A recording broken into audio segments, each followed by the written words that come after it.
So did you guys practice what we did last week? The Gothic letters? Somebody has shared, Alka shared, no? Lots. Yes, she did. Hmm. I will practice now. I mean, after the After next. this. Yes. I'm really looking forward to, my all arts have been stopped for so long. That's sad, yeah.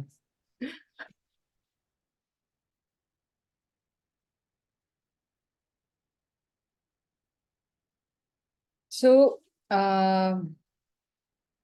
the scripts that we do in class, no?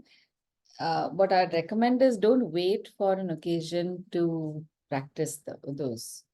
Keep a small notepad handy and every now and then just write a few letters to strengthen your hand or your script. That way, it's because this is a constant practice.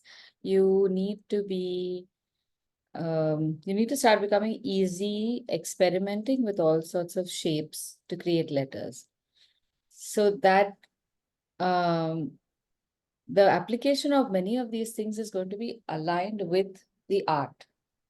So, for example, travel illustration next month, we will be using a lot of this lettering, but you should not have a shaky hand. And it is funny how many people feel that just because their handwriting isn't good, their lettering will also be poor. Uh, to be perfectly honest, there is no connection between handwriting and lettering. And people, I mean, you wouldn't think that there would be a connection because the more you separate the two, the better your lettering becomes and you're not attached to your handwriting. And handwriting is a skill that you have developed for a different purpose altogether. And for the most part, it has been for to solve papers. And you might remember 10% of what you wrote in those papers. So this writing has gone has only been to prove a point that yes, she understands, her brain is functioning. That's about it. But how much of that is absorbed is unknown. There are very few people who through schooling have been able to absorb what they have written. But that's not the case when you focus on lettering. The purpose is not for absorption of information or for communicating only information. There are thoughts, emotions, different contexts that are involved. And also these letters go in a different kind of communication. It's not that elaborate verbose communication we're talking about. It is mostly just sign related. It's just to attract attention momentarily. So if we always, when we go to the source and the purpose of any object or any part of art, you are able to see a lot of creative opportunities in that. So for example, if you're writing a signboard for a nursery school and you just write it in ball pen, however nice you make your letters, the primary characters in that are going to be kids. Looking at boring letters that which they have just begun to learn, they are not going to be excited about that sign. But the moment you start adding some quirk to it, they are attractive. And in the context of the kids, uh, I guess education, awareness, that sign starts embedding some kind of sense for them and some kind of significance for them. So as lettering artists, you can manipulate the letters to suit the purpose that you are engaging the audience in. So today I want to do some free play with making letters. I want you to not restrict yourself to writing on with measurements and with uh, oh, writing with measurements and lettering heights and rules borrowed from an old time, because we are now familiar with those scripts. But now I want you to be able to go beyond that. We know how letters work. We know how they can be read, and now almost universally those letters have the same significance. So you can now afford to be a little more creative. So in this case now we are trying to expand our creative exploration and we want to get rid of some preconceived ideas about lettering. So as we come to that, I will try and explain that to you. To start with, we will start with making painted letters, a very simple hand. We've done this before also, just with a medium-sized brush and what I like to call a palette cleansing exercise. So if you've got a dirty palette, this is the point where you just mix all the colors together and use whatever color is created. Sometimes these colors are really beautiful. So if you have all of them separate, try to remember which those shades were, because we get some of the best neutral shades during this exercise.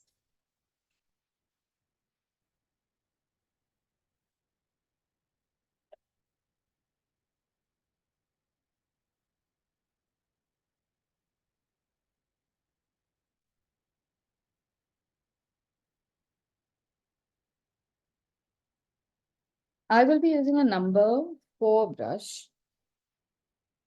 So this is enough to make nice thin letters also, but then also gives you enough control to increase the width of your letters. And as far as colors, now I have a whole bunch of colors happening here. I will just hydrate my blues. And we did this class only 2 days ago. So obviously my palette has become quite clean because of that. So I'll go ahead and add some other colors. For an exercise like that, I land up using the colors that I don't otherwise use in regular painting. So in this case, I'm taking some emerald green and the blues, and hopefully in time, I will warm up to greens. Just with exposure therapy.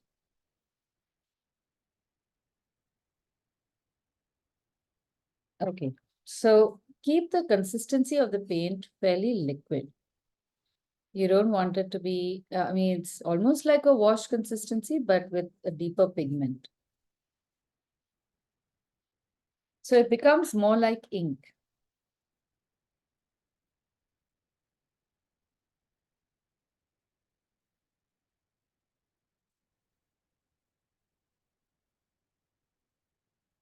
Now we're going to write letters with serifs. I'm going to show you how to write these serif letters. So we take the letter A, make it about an inch tall. So that's about the size of your flange. And on this regular letter A, this is a non-serif or sans serif font. We will put a small horizontal line on the top and the bottoms.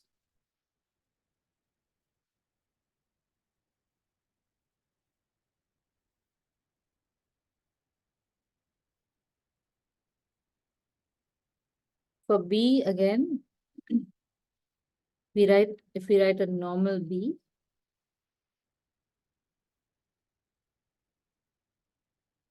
the serif will be just an extension of the curve towards the left.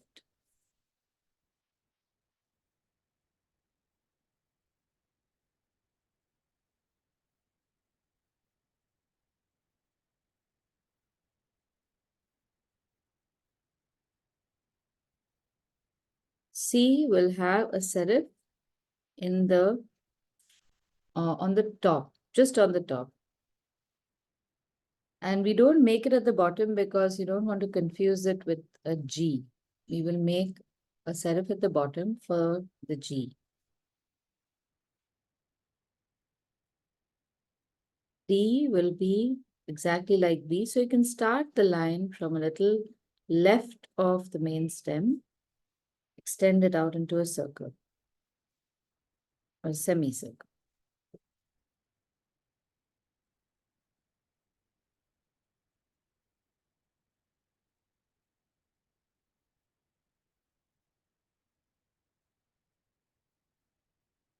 E as well will have a serif on the left. So you have an extended crossbar. And then you build a serif down from the top line above going higher from the bottom line and a line across in the middle. So E is one of those letters which has more serifs than letter.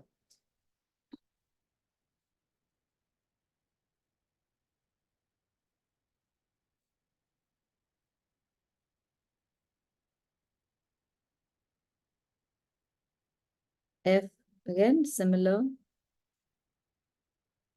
Now we know how the letters are, so that's not going to be a surprise. In practicing this, we need to practice this drawing with brush. The control of the line, that is the practice part.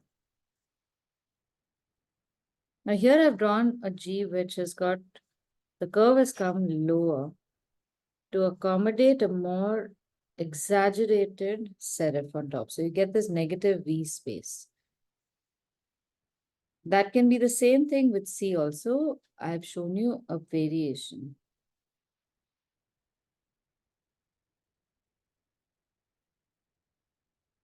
If you feel you're running out of color, just add any random color to keep your flow going.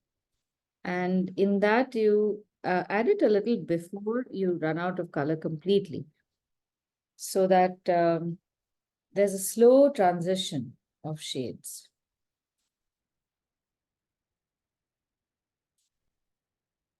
For the eye, there's often confusion. A lot of people want to add an extra serif to the sides and make it a very complicated shape. No, eye is like that. It is, when you write it with a horizontal line on top and bottom, that becomes the serif.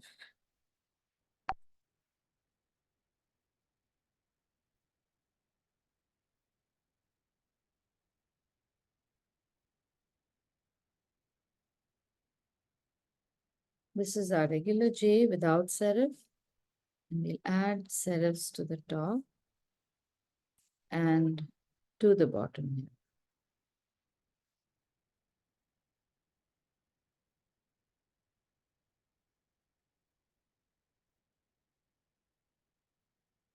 Now that we know that all main stems have a serif, you can start the K with serifs.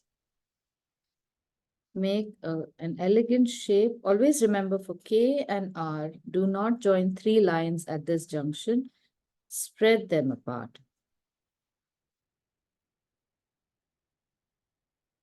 And a horizontal line on top, horizontal line at the bottom.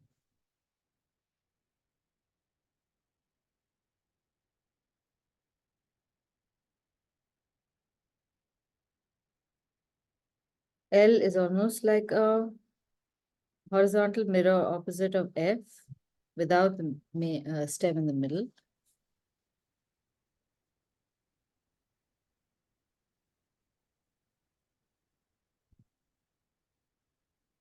Hi, Aditi. You're using a number 4 brush, Aditi?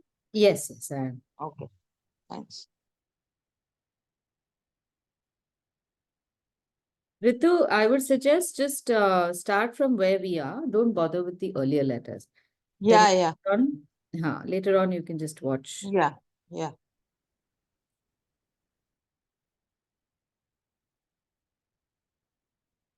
Now for the M, sometimes you can omit the center V shape. Don't put a serif over there.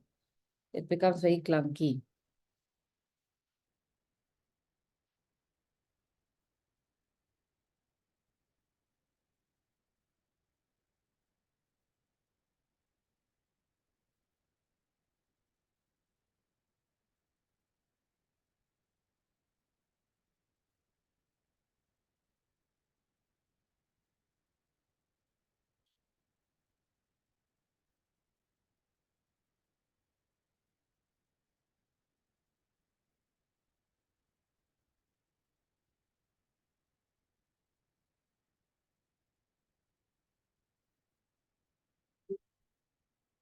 Now O has no serif, Q has no serif.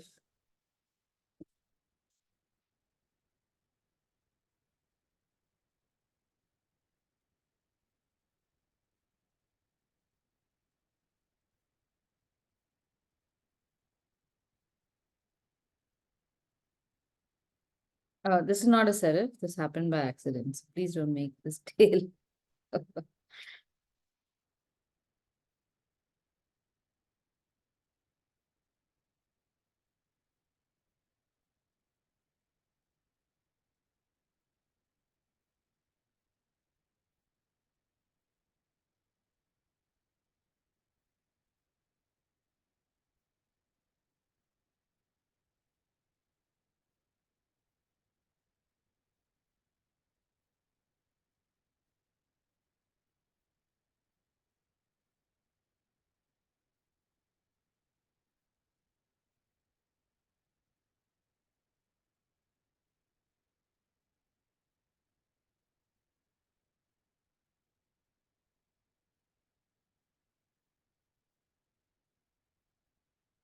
For S, you can make the serif like the C and the G.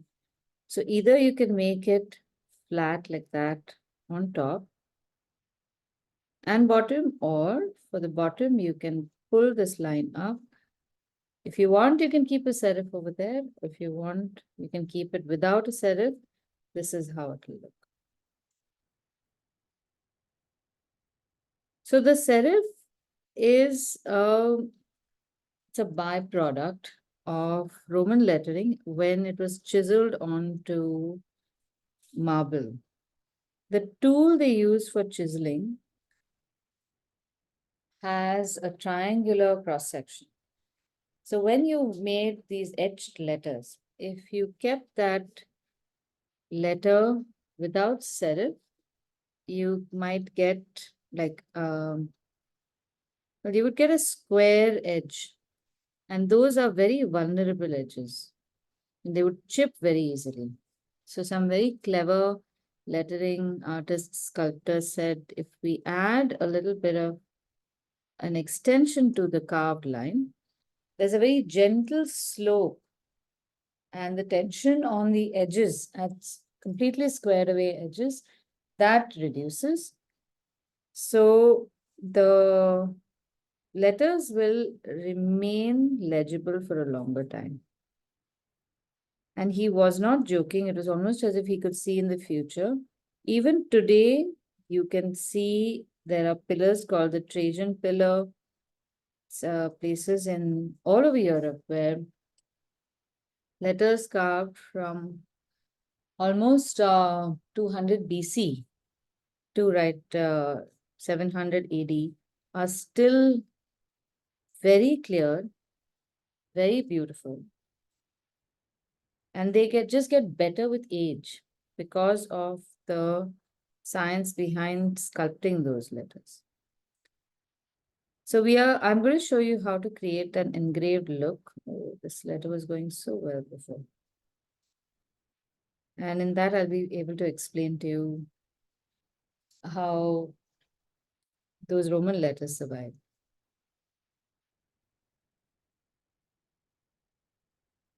Okay, now this is a classic thing I wanted to share. This happens all the time. I have only so much space and I have 3 letters to fit. How do I do this? This would often happen even in large stone carvings. So if I start writing an X, which is very wide, and then I have the Y, and then I'll have to come down for a Z. Now imagine that I have been given only so much space. This is the marble tablet that I have, and I don't have this external space. And if I don't write a Z, something completely wrong is going to happen. So I can experiment with a whole lot of things.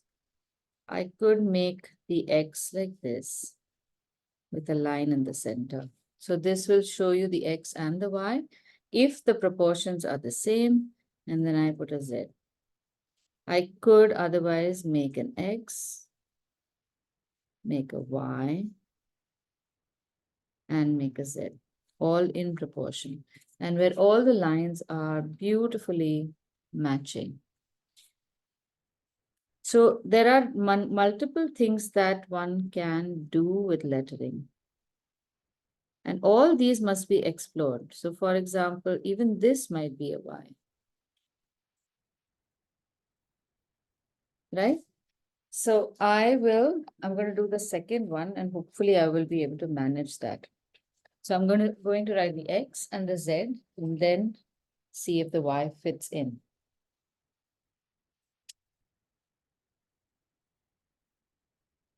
There are also instances where the X could have been fit over here, if that was the proportion, or a smaller X and a Y and a Z. All these are possibilities. So this is how I'm going to make mine. I'm going to make a smaller X here.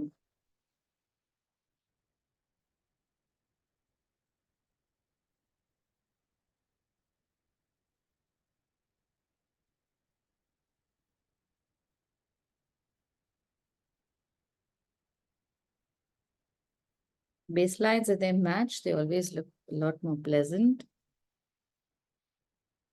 And a nice expanded Z.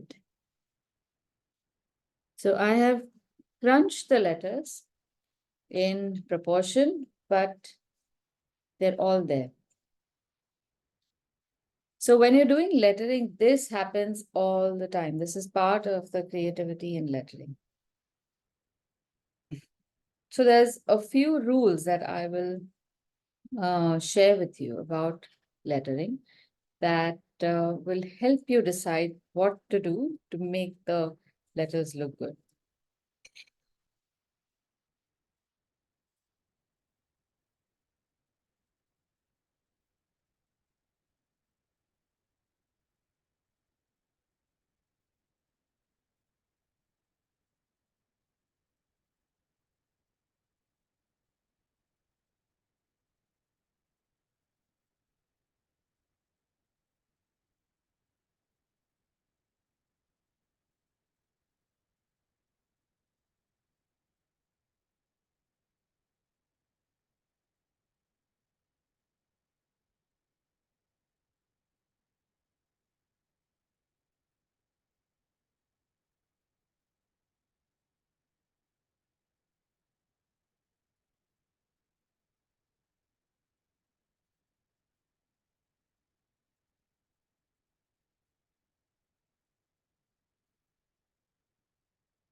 Okay, so here are a few things to consider when you're doing lettering.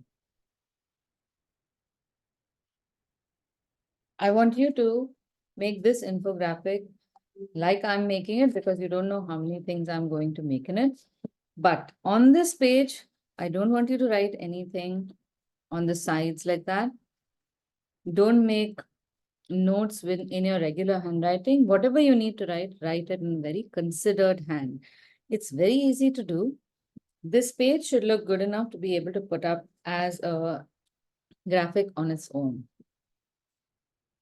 Okay, so I'm using a thicker pen to make the shape of the letter A, leaving enough space around it to create some arrows and write the different properties that we are going to study and manipulate to make creative letters. So I'm starting with just a nice big letter A.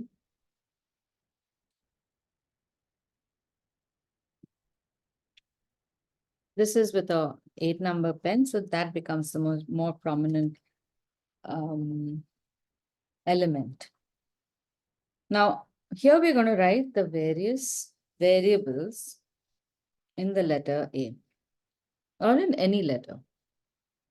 Many of these we've gone through before. One thing, let's start with the first most obvious. The line thickness.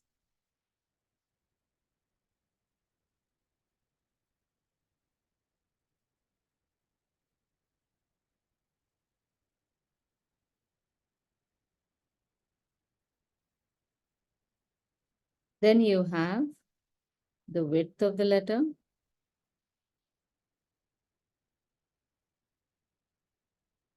And then you have height of the letter.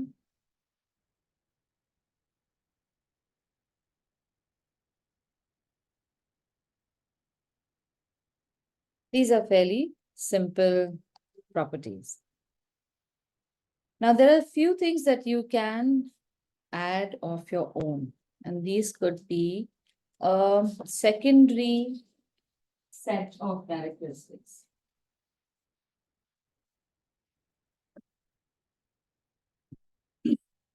So you have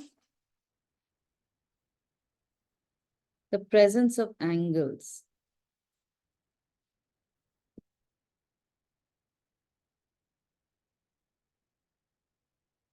So angular apex.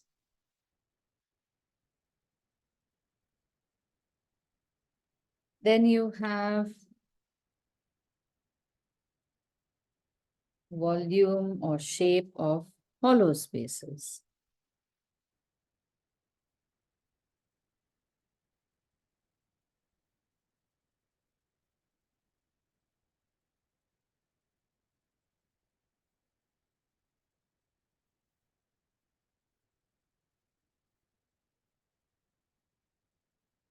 Can you think of any other?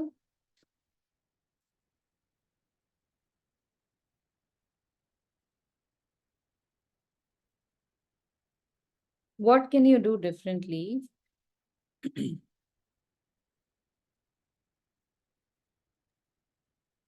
We've just done one over here. What is the difference? We can change the height of the horizontal line. We already have height. Any other horizontal? In line? between the V shape, we have it, right? This? Yeah. Okay. So we can change the width or the length of this line. No, the position from the bottom. We could either make it more towards the down or up. Oh, this height of the crossbar. Is that what you're saying? Yeah, correct, Okay. correct. Okay, yes, we can do that. We can add a shadow. Okay. No, but shadow would be adding another effect. But Yes. yes, that will come in the next part. Okay. I was adding shadow over here. Crossbar.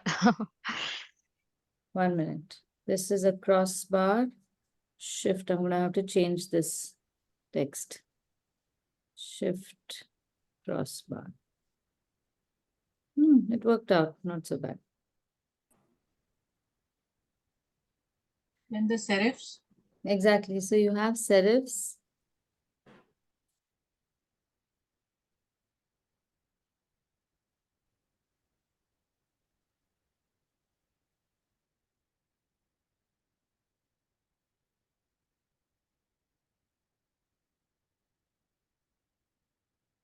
And there's one more thing, at least one more thing, which is the slant of the letter itself.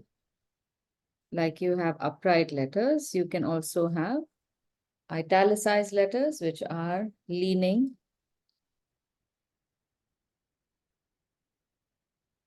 And I'm sure we can come up with a lot of such characteristics of the letters we see if we want to study it.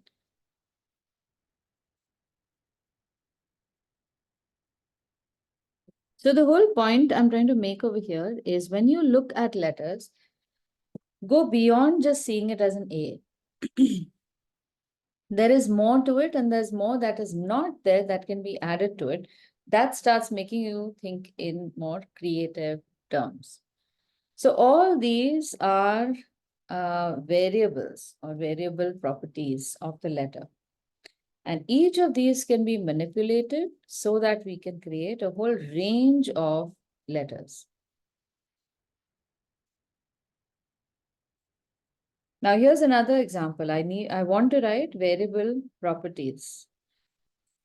In the old times, before art class, you probably would have started with writing variable properties, and then you would have drawn this or just written it down or just scribbled it.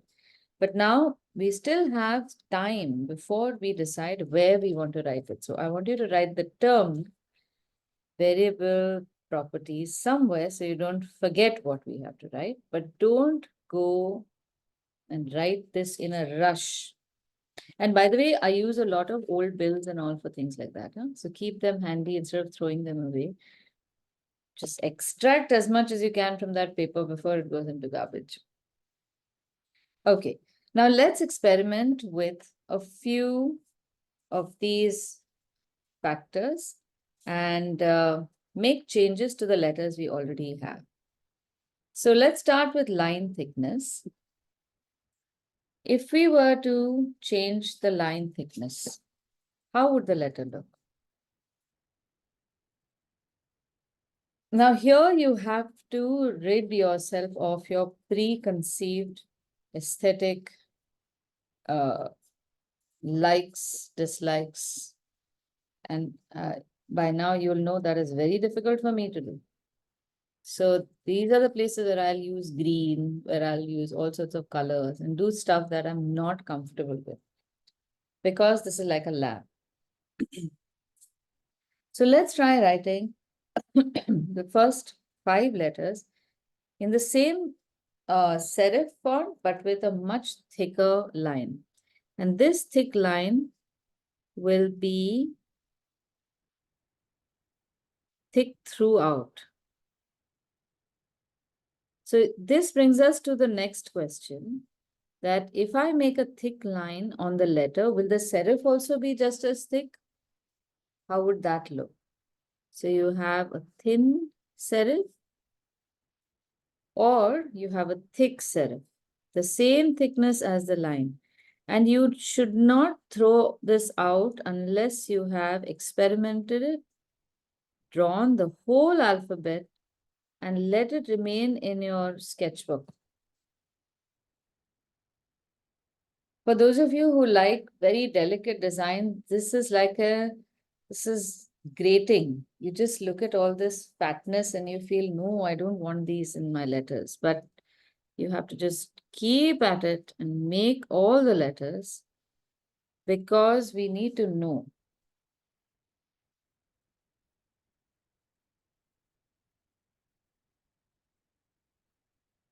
Again, in painting this, you will be practicing what I would say, it's almost a form of sketching with the brush. We are drawing with the brush. We are not painting like we normally do. We are not making big sweeping strokes, blending color. So we're using the brush in a very, very different application. And this does not come easy. It takes a little bit of practice because you have to control the tip of the brush to such a great extent that you are in control of where the line goes, not the brush. So it'll take a while. The other thing that you also notice is in order to draw the letters properly, you need to give a thought to where you're going to start the stroke from, just so that you maintain the spacing between letters, the baselines, balances.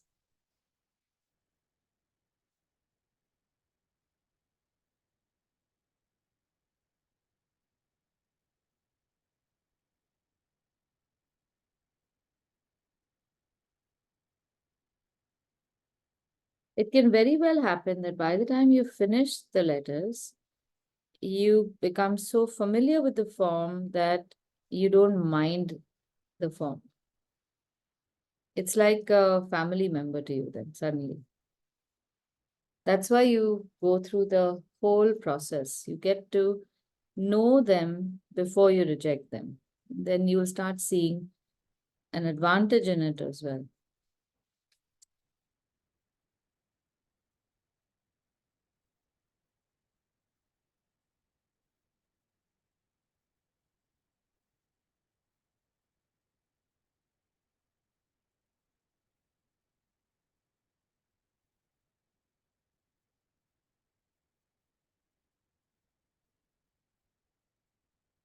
Now, this is going to become a very clunky letter. So you have to be careful about how long you want to make the serif.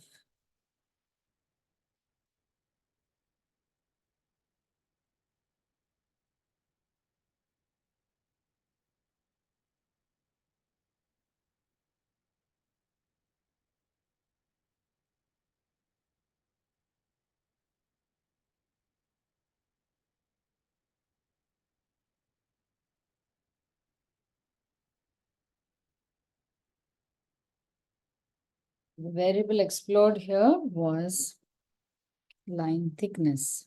We can write that here, or you can write it just below the letters. Now, even here, think before you write and try to center align the letters to the best of your ability to the letters that you have written.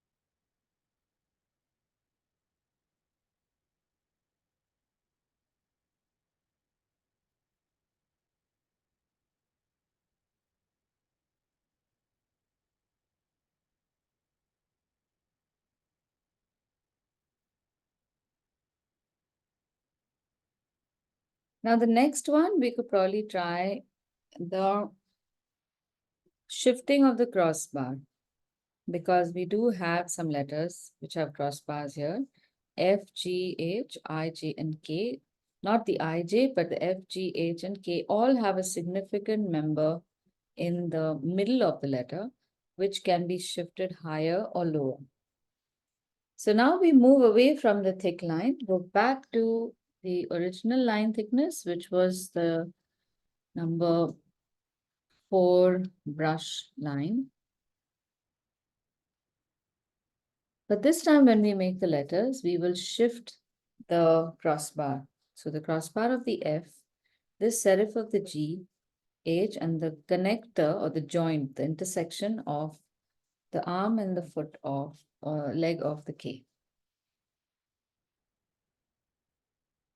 Now shifting can be higher or lower.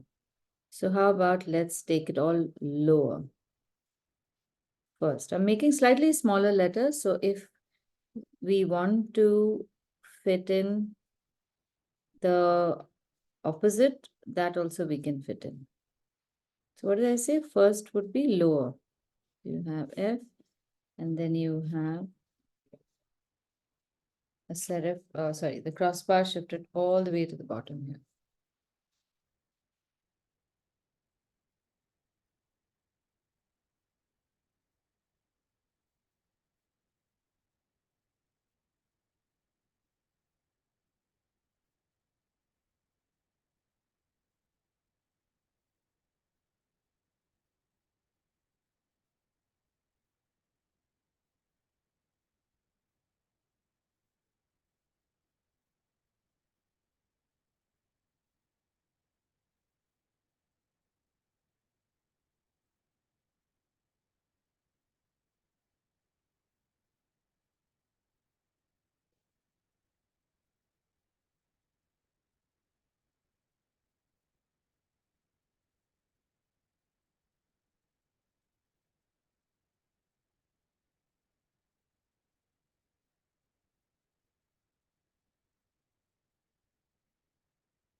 I made the crossbar on top very narrow by mistake. Make it slightly wider.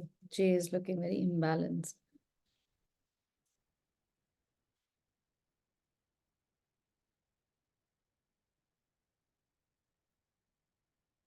So this lands up looking like the equivalent of low-rise jeans that became so popular in the late 90s.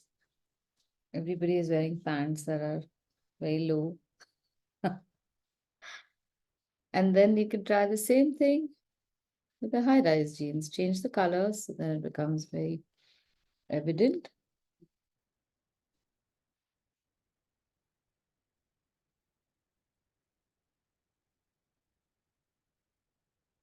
And you can continue. You don't even need to leave a gap if you have changed color. Now, mind you, we are making all these letters with serif. The whole thing can be done completely without serif as well. And that will be totally new. Oh, I added one additional serif to the G. My God, it's horrible. Please don't do that. Or do it, whatever. It's totally unnecessary. Now, this is like a blast from the past when, remember in the 40s and the 50s, pants were worn very high up the belly button, mostly by men. So my grandfather's generation, they really would hike up the waist belt. So you can imagine the conversation between my grandfather and my brother. Highest of high waist, lowest of low waist.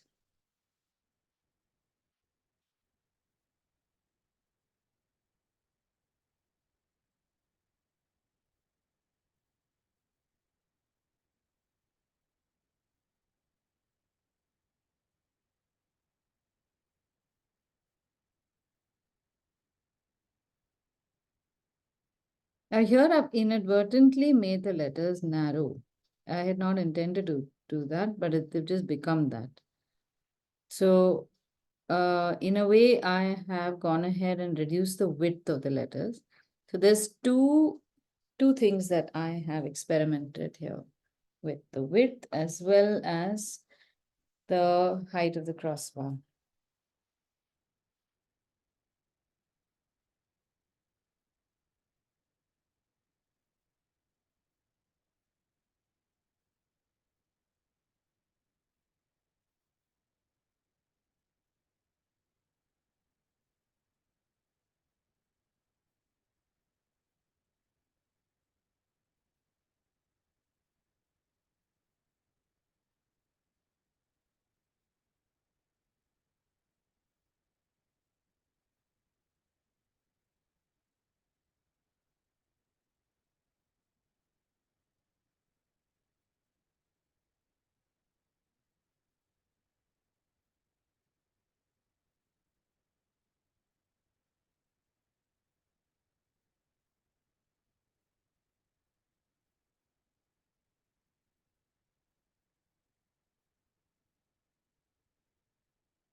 All right, now the next one we can experiment with can be height. I'm sure you will get it. That's not a problem. We can look at the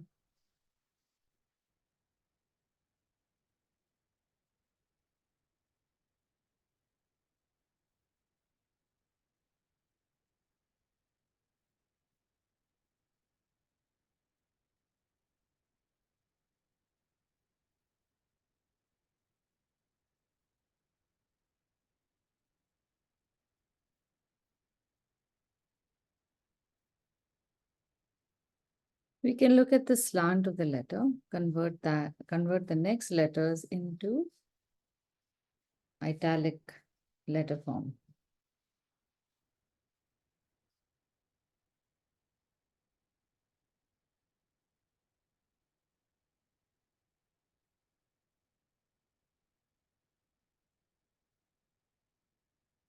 So the next group of letters can be all at a random slant angle. And it might help to first make the slant. The L and the N's, you won't have a problem. With M, you need to think about the slant differently.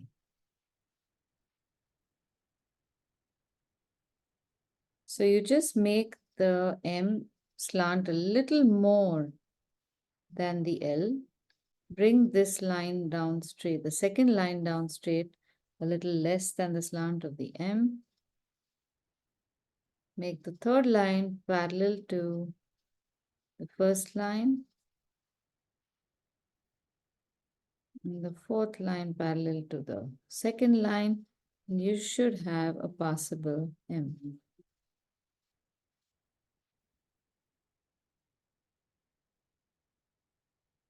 The N is just the same slant as the L. That's fairly simple. Two parallel lines. Now, I don't want to give you too many instructions about the proportionate width of the letters, how they should fit, because that again will take us into very strict guidelines of classic lettering. Just enjoy this. You will come up with a lot of stuff on your own if you're not restricting yourself with too many rules.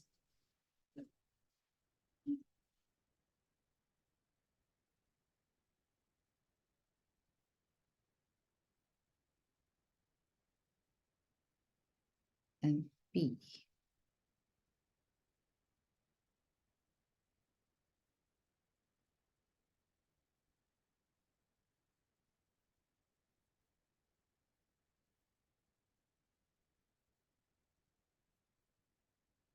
How many of you remember learning this in school as one word?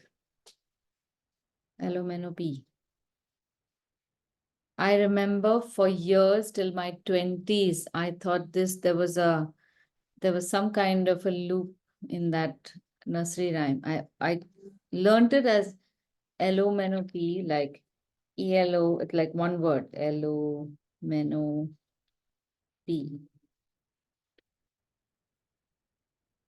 It makes no sense. Okay, so this is slant.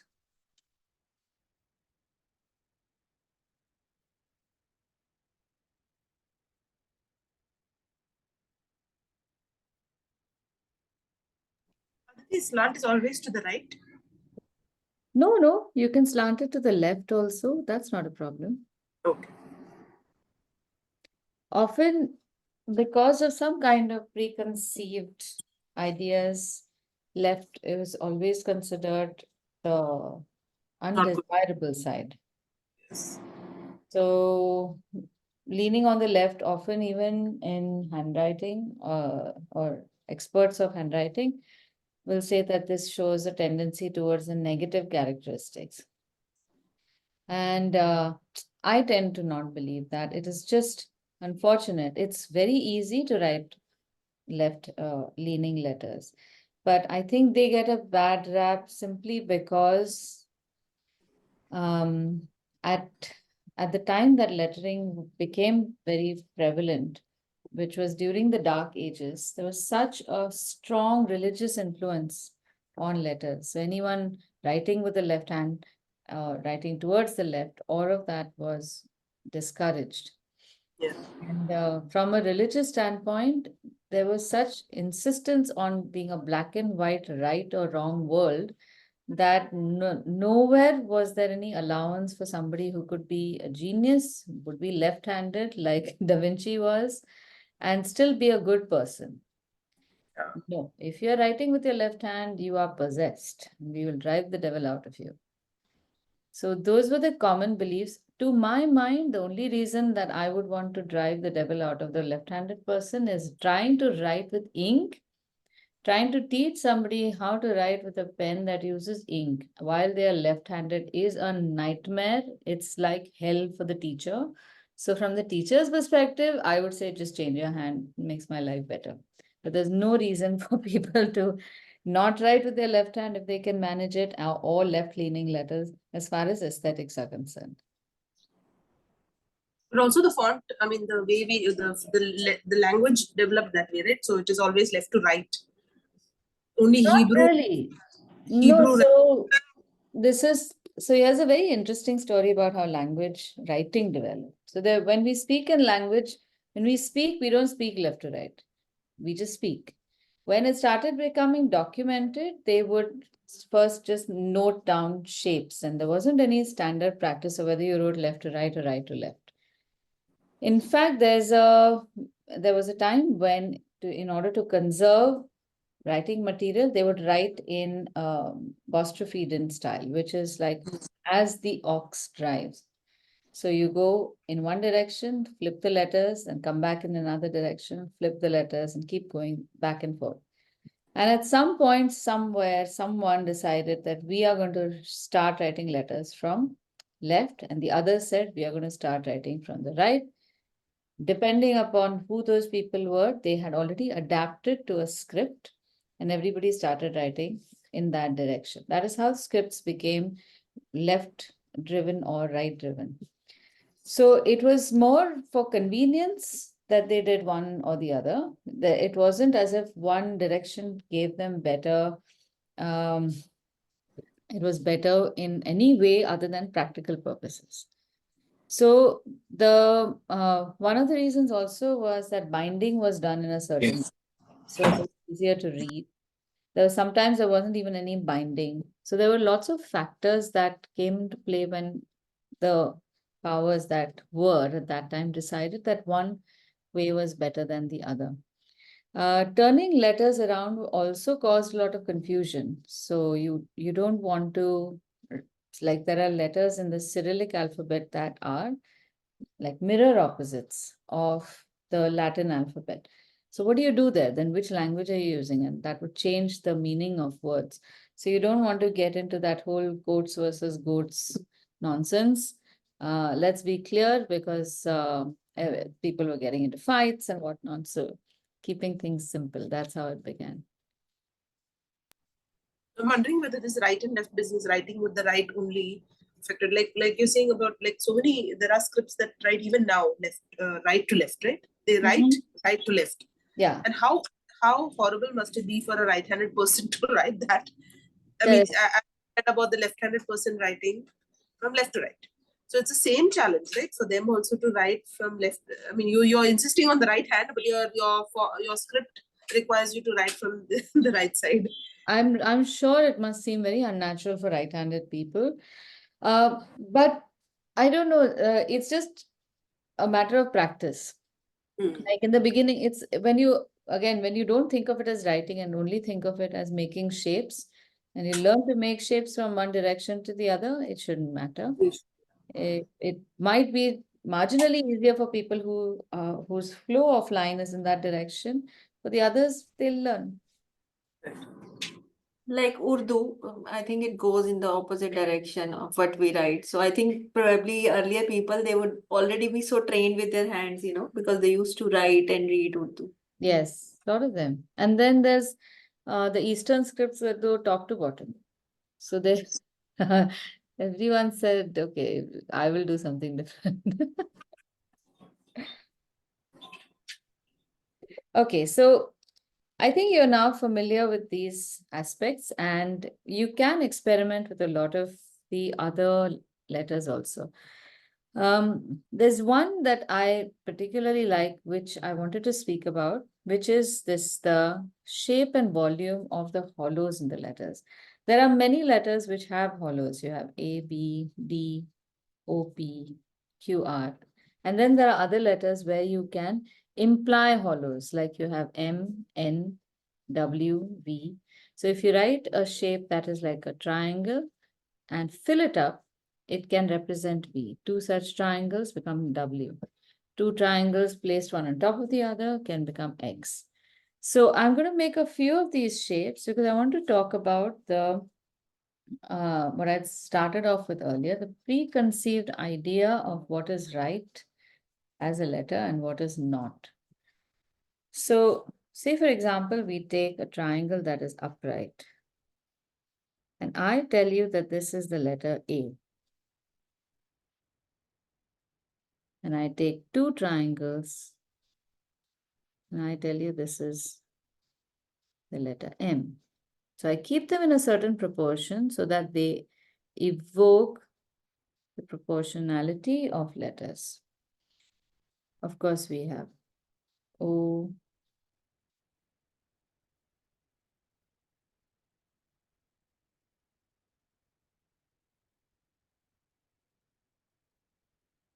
And I'm making a very nice word with this.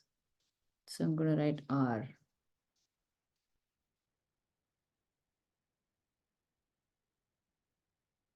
So you start seeing how geometric these letters suddenly become. And we don't look at letters as geometric forms, as cut and dry. You don't think of two triangles, a circle, a semicircle on top of a triangle. But can you see what this suddenly opens out for you if you allow it to? You can then take simple shapes and forms and create a different emotion to these letters. You can think about places which are, if you want to write a sign, you can write a sign with just these shapes. They're very subtle so that they don't look like letters, but yet they are very easily able to communicate an idea, a word, the name of a person. But the debate often comes down to readability. So I have often said that please, when you are thinking about letters, don't design or make letters or art for the imagined dumbest person on the planet. It's okay if they do not appreciate your art, if they don't understand it, or they criticize it and say, no, this is bad art because I don't get it. Don't do it for that one person. And I think that person does not exist except in our imagination, because we tend to put a range on what is acceptable and what is not. This is also just imagined. But if you look around you, I think you will not find that one person who will not get it if you give them time. So if you engage in a conversation with them, give them time and context and a background for your design, they will definitely get it. I agree that there might be fewer people who will get it without all of that information, without the interaction and explanation. But then, given all of this, how much does your design suffer because you're constantly cutting its legs and saying, don't go so fast? There are people who don't understand you. So you are arresting your own growth by saying that there must be somebody who's left behind. Let them be. You should let yourself go freely, because that's the only way you will be able to create something that has not been done before by you.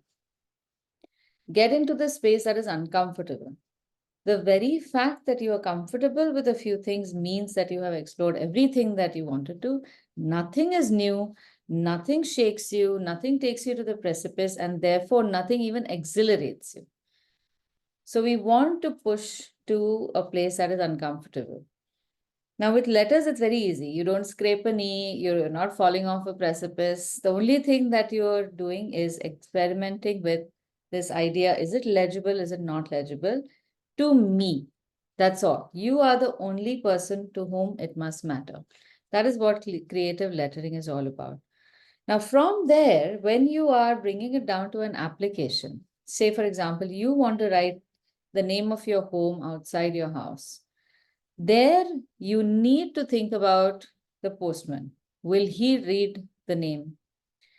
But then if you say, I'm also going to write the plot number or the block number or the apartment number underneath it, he knows which building he is coming in. Then does he need to know that this is my house, or can he just deliver over here? So there are several things that you weigh and you give a priority to one over the other, trying to not sacrifice creativity in that. So whenever I have done something like this, and mind you, clients of mine have been much more forgiving than non-clients. Like my family, my friends, if I've done something and they say, oh, this is very great, but nobody will get it. Yeah, I don't know why. So in the beginning, the first 15 years of my work, I would listen to that and I would then tone down my design. And at one point, I got so upset that I was doing nothing creative. That person, I would say, how did you get it? You saw the letters in this. So how did you read what I have written? And why do you think somebody else won't get it? And they often did not have an answer. They would just shake their head and say, no, yeah, nobody gets it. Just assumption. They do not have a basis for that. So if I probe it a little bit, I would say, will your wife get it? Do you think your child will get it? Your child is 10 years old. Will they get it?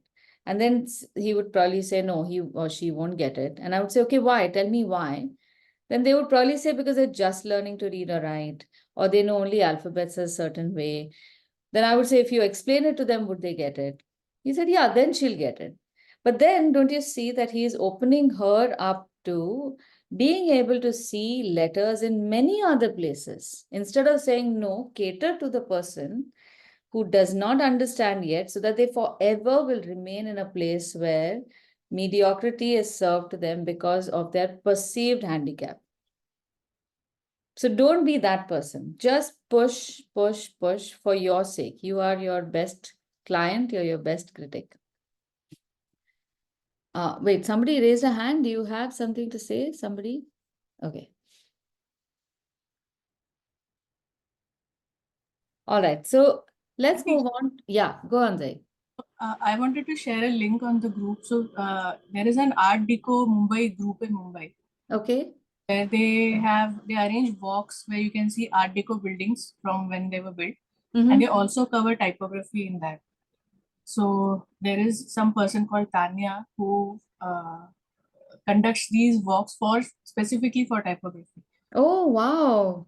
I'm just Oh, sharing a link to the group. yeah, please do. I'd love to connect with them. Art Deco had some fabulous scripts. I don't like any of them, but they are just fabulous. They were very different and they were iconic. So you could tell Art Deco style different from any other time in history because of those letters. And in that, I find them fabulous. Okay, so if this is clear now, I'm going to leave you to figure out more applications or more explorations of this. But I want to come down to a few rules of layout design that knowing them, you know where you might be, where you might create manipulations like these, or the fact that you need to do that becomes more evident. So in layout, there are a few things that you need to be a little wary about. These are not all of them are technical terms, but let's start with baseline.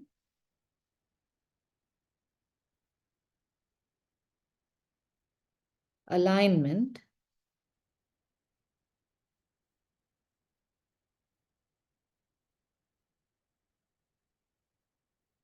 Text block.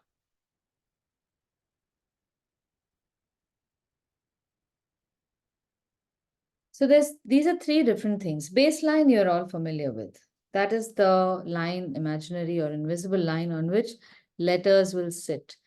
Baselines can shift, as you can see. Then there is alignment. So either you have left aligned letters, center aligned, or right aligned letters. Anywhere where you have all the letters coming in one clean line gives you a nice clean text block.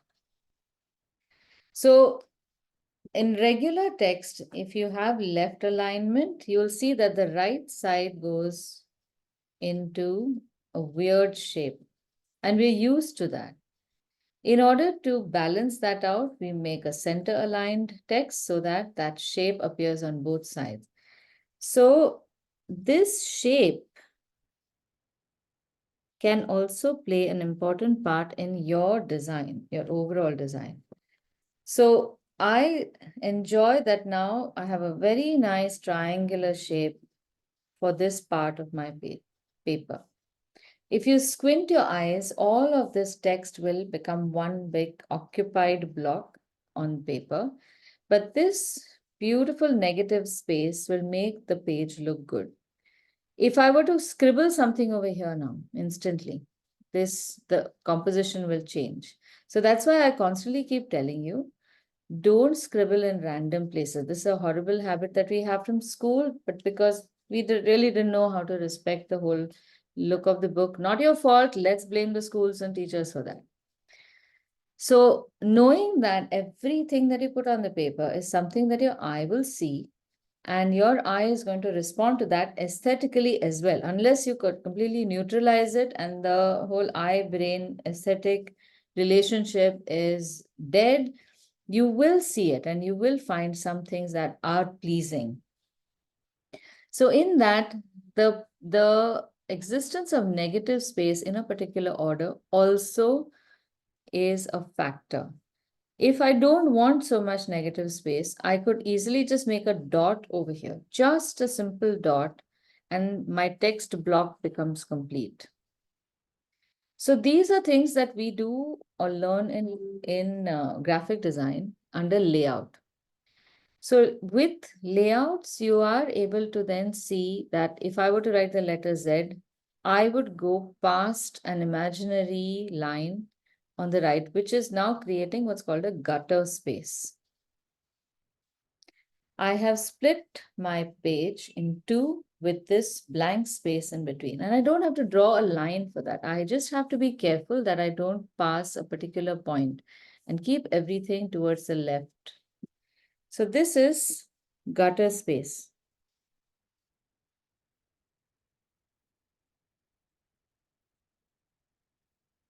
Usually when you see a newspaper printed, you will have a certain width and height of a column. And between different columns, you will have about 0.4, 0.5, 0.6 mm gutter space. Because that was the size of the form in which earlier types would be set, and then that would be printed. And that's one of the easiest, I guess, number of words to read in a go so that you can quickly read a patch of text. So at any given point, do not have too many letters running across. Our eyes are able to grasp anything in the space of about 8 inches really well at reading distance. That's why these books are only used for illustration because we need a nice landscape size. But you will rarely read a novel in this size book. A novel is about a small, what is this? A5 size, because it contains only that much space. This is in fact even just 6 inches sometimes or less than that. So in one shot, you will read about 8 or 10 words. Okay, someone raised a hand. This thing is flashing, your reactions are flashing niche. So I keep thinking somebody's raising a hand. Okay, never mind. So we have gutter space, then you have words per line.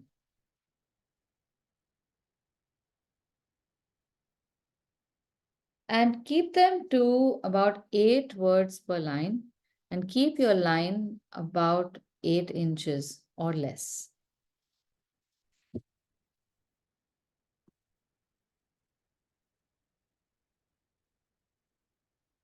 Now I don't want to go below this. Can you see my quandary? I have a very nice space happening here. If I go any lower, I'll get into this negative space. So I'm going to wait on this. All right. So these are the different aspects of layout design. And now I'm going to write the title here.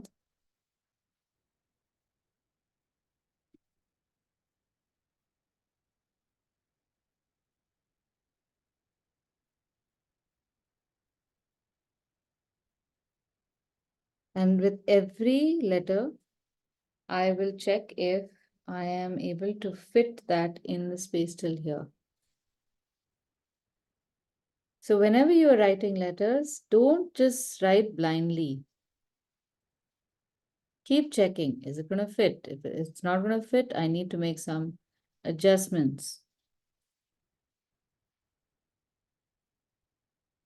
We know we can make letters narrow. We know we can fit one inside the other.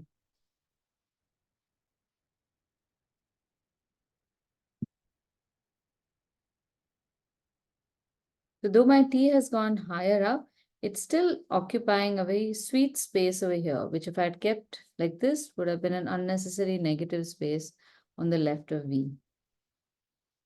Now, there are a whole lot of rules about this. And for that, you can look for any book on layout design, but just go with rules of aesthetic like we do in our floral graphic design, where we're just trying to break up the negative space and distribute it evenly across the page.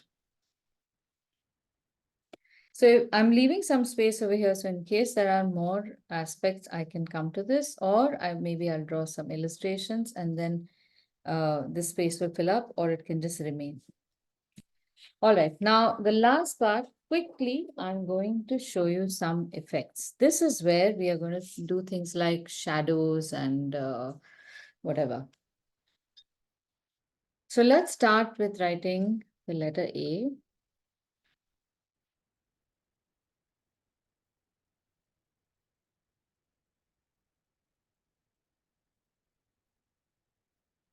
I'm using a nice thick paint this time.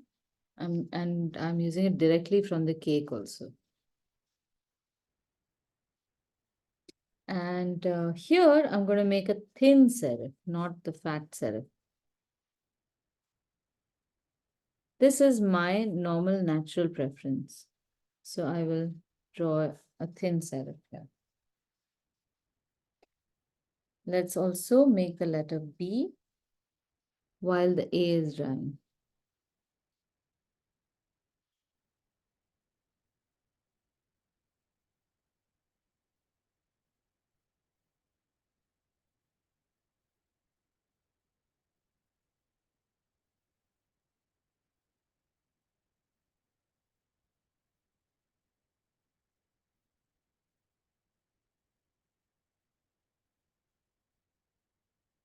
Now, in the case of B, there's a question. Should the serif be thin? Should the line of the curve of the B, the two bowls, top and bottom, should they be fat and then the serif be thin?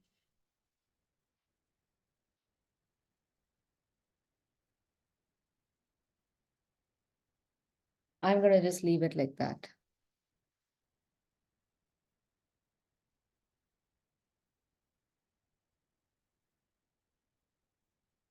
And the C, I'm going to make with a pen. So I'm just going to make the outline of that imagined C.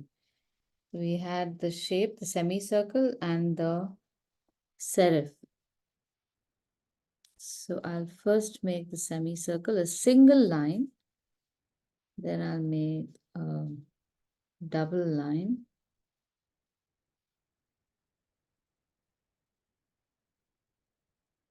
And a serif.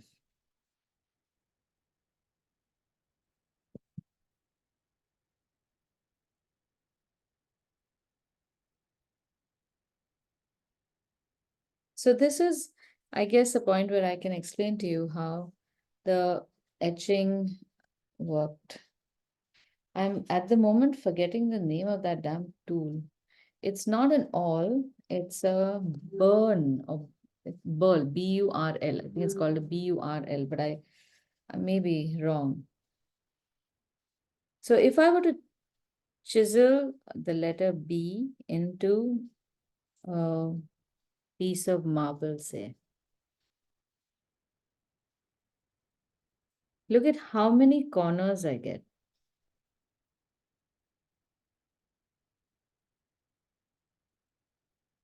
In order to chisel this, I have to use my burl and come to each of these corners and make them a nice right angled shape.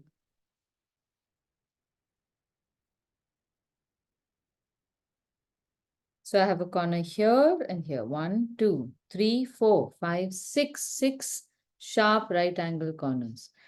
So if you've ever tried to cut something in a right angle, even if it's a sandwich, have you tried doing that? With a sharp knife, try cutting a sandwich. Try cutting a potato. Potatoes are pretty solid, right? Try cutting a potato. If you are trying to carve on the inside, invariably you will leave one cut slightly inward, or you will cut it with a gap so that there is a third line that comes in between. So then it frays over here. So your corners are not clean. It's a very ugly shape. And its future is also not very good because any shape that has vertical lines, like you would probably see even in our walls, external walls which have got a sharp corner, often those corners get eroded very mercilessly. So the artists at that time decided to use that triangular shape. So this was the shape, this was the cross section of that burl.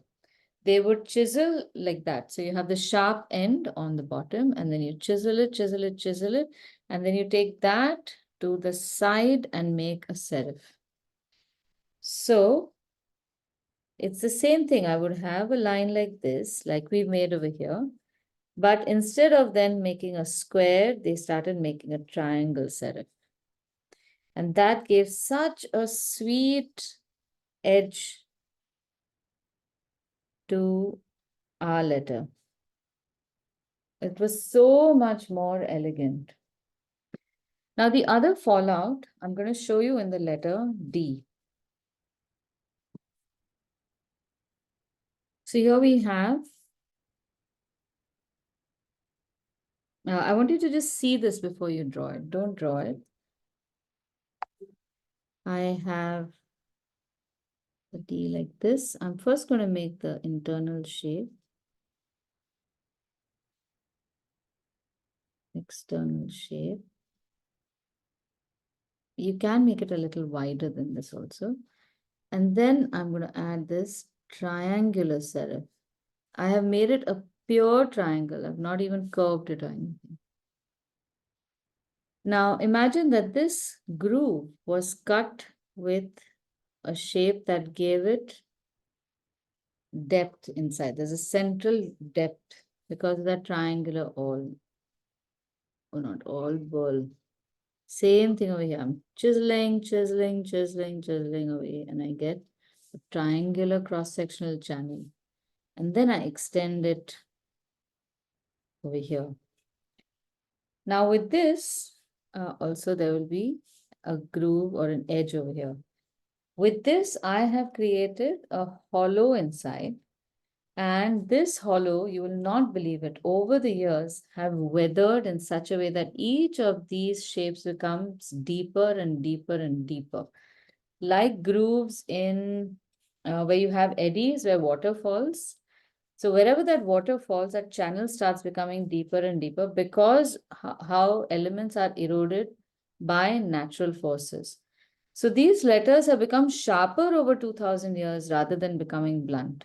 A letter like that would have become blunt because the edges would have frayed. They would have totally been eroded. But these letters, the give was in the center of the letter. So it started, all the erosion would take place evenly from the surface outside through these grooves also. And as water would travel through the grooves, it would make these ridges even sharper and the valleys even deeper. It was genius. Whoever he was should have been given a Nobel Prize even at that time. So now this is a nice format for us to create depth from. With just this, and I can show you this in all other forms as well, like for E, a simple design. This is in my book also. You start off with just the letter E like this. Make an outline really nice and wide, just so that you can see the shape better.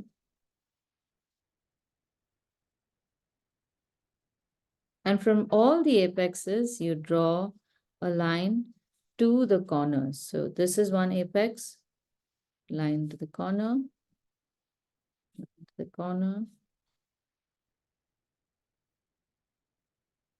and then you have internal. Now this letter can look like it is embossed or engraved.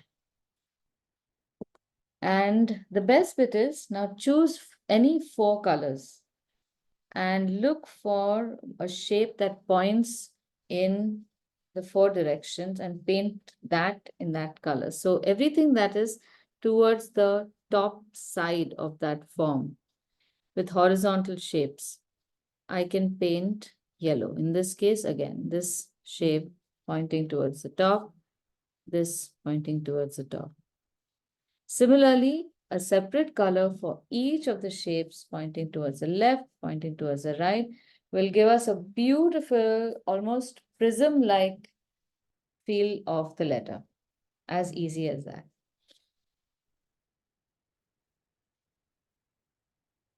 So this is effects. Now I want to go to the first few effects also.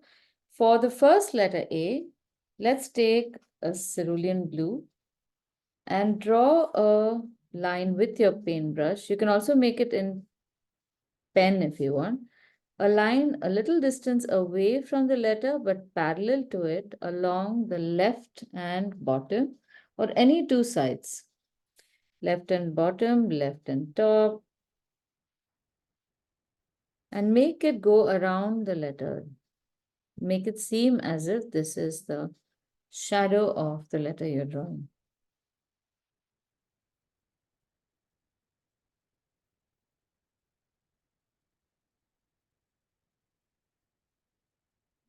So this effect is a shadow effect.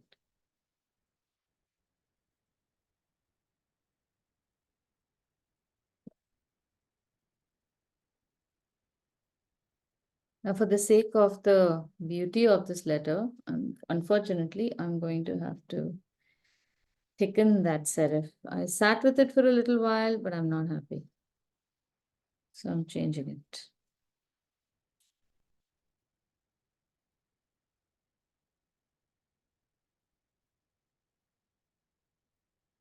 While the B dries, I'm taking some more cerulean blue, but a wash of cerulean blue. And I'm making a line around the letter C.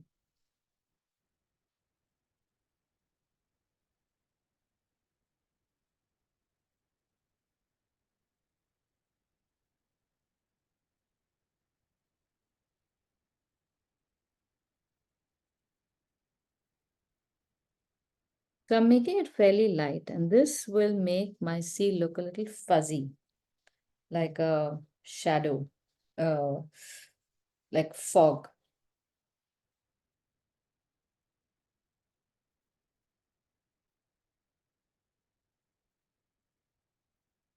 So whenever you're writing letters or creative letters, remember that you can choose the style that you want to write. You can choose the color, style, effects, depending upon what word you're writing. So if you're writing a word which has a lot of curves, like the word maybe make, for example, or in Bombay, there's a place called Maker, right? Maker Chambers or Maker Towers or something like that. All the letters in that are slant letters. You have M, A, K, except E, and then you have R, which has a slant as well. Now, those letters are horrible if you want to make shadows, because making shadows on slanted letters often keeps one or two sides invisible. So if you write M, if you make a shadow on the left, you might not be able to make a shadow on the right side slant. Similar with the R, similar with the K. With the K, in fact, because there are three directions, you have upright, right lean, and left lean lines. One of them often does not get a shadow. So do not use the shadow effect on any group of letters which has slant letters. For that, you can use something else. So always remember to first write the letter down, look at the possibilities, and then choose the style or the letter. Now, you all must have come across this thing called boba tea. Have you had it? Boba tea? Some bubble tea. Firstly, the word is damn cute. We cannot deny it. Now, boba can easily be written in letters which don't have hollows. And I won't be surprised if that is already their logo. So unless you want to make some kind of Roman reference, please don't use this kind of styling to write boba tea. The word itself lends itself to making alphabets that don't require hollows. The letters look like bubbles. The tea or beverage contains something that looks like bubbles.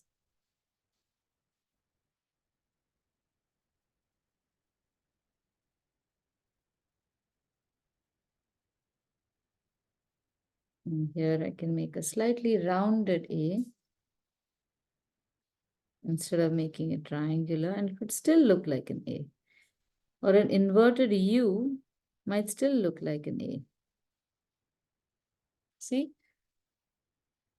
So this becomes a nicer, more appropriate style of lettering than any of these. You don't need serifs, you don't even need hollows, you don't need Hajar colors. Look for a nice cheerful color and lettering that will evoke that sense of bubbles and casualness. Okay, now the next one, I'll just take another 5 minutes because I want to show you these couple of effects here. For the letter B, if you want, you can make an extension. I'm going to try and make them look a little solid. So on upturned B, I am making lines that make it look more solid. So from each of these places, I'm going to draw a line that goes at an angle, a consistent angle throughout, except places where that line go into the letter itself. So I start creating these shapes. With curved letters, you have part of the curve that gets the thickness. I had to turn it around because my boba was wet. So use logic over here. And you can use any color to fill in. It doesn't have to be a shadow just because it represents a shadow. You can use a light color because then it can be seen as a highlight or a light shining from the background.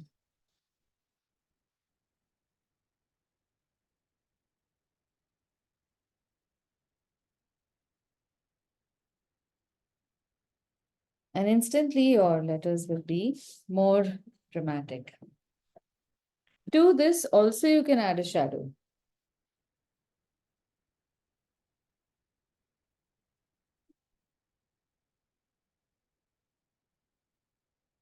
Now for this D, I'm adding a shadow to the right side.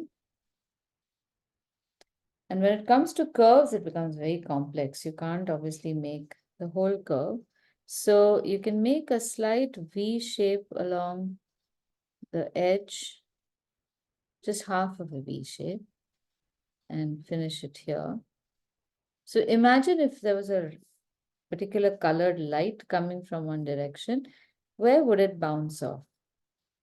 If this is supposed to be a hollow, then the light is coming from here and it's hitting this edge of the letter.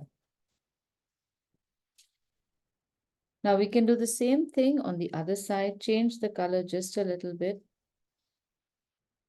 and maybe make another color in the opposite direction or the adjacent direction. So all the bottom edges will have that color. Oh, I made a mistake. No, I didn't make a mistake. This will work. Sorry. The logic is the same, but the effect is different. So I have to be careful here.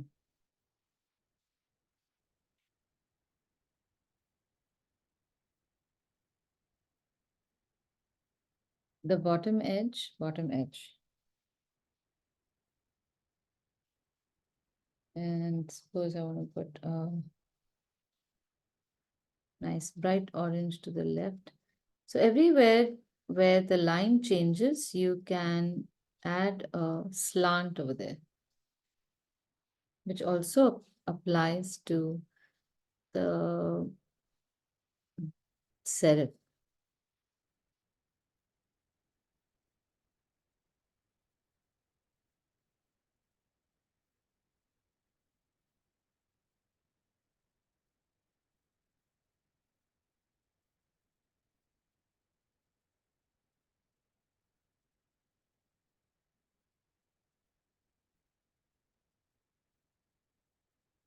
And then finally, whichever last color, maybe I'll try adding green here.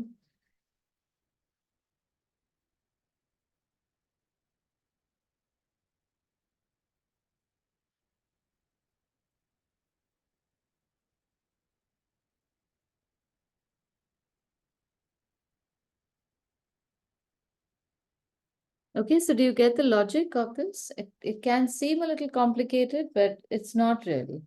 If you understand which face to attend to, which face of the letter, you should be able to do it. And worst case scenario, something might goof up, but it's not the end of the world. So you can give different names to this as well.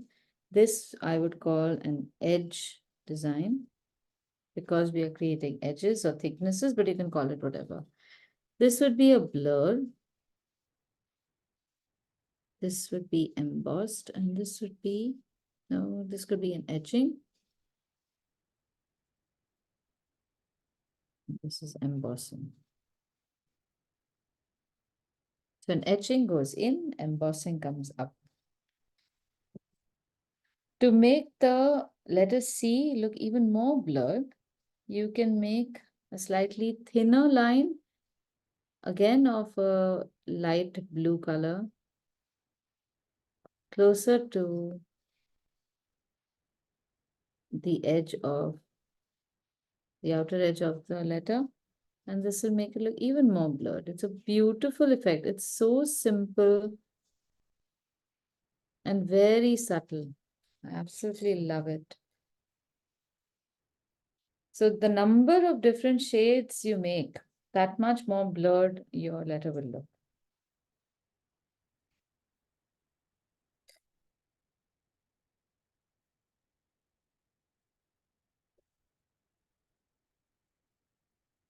So as far as the shapes of letters go, those of you who have my book, you will come across a lot of variations of, and those are completely different from these. These are completely different also. And those of you who don't have the book, doesn't matter. Try experimenting with these different shapes and make different letters. And this is still a lot more discipline. But there are ways in which you can just throw your strokes and write with odd tools, like pick up a pencil, a spoon maybe, and use the back of the spoon, just dip it in some coffee and try writing with that. Try writing with anything. Take a few sticks of a jhadu, make that your brush and try writing with that. Don't stop at anything. Just say, I want to check, and just start writing. Now, the other thing is keep a journal or a diary, a small journal. You will have got some journals or some diaries for New Year. Bring them all out. Even if you're lettering, if the pages are ruled, doesn't matter. Practice some sort of lettering or another, with paint, without paint. This is one topic you can sketch infinitely. You don't need a reference image because it's all in your head. All you need is figuring out what rules I should change. And like I showed you earlier, establish a few properties that you want to experiment with, and then experiment with all of that. All right?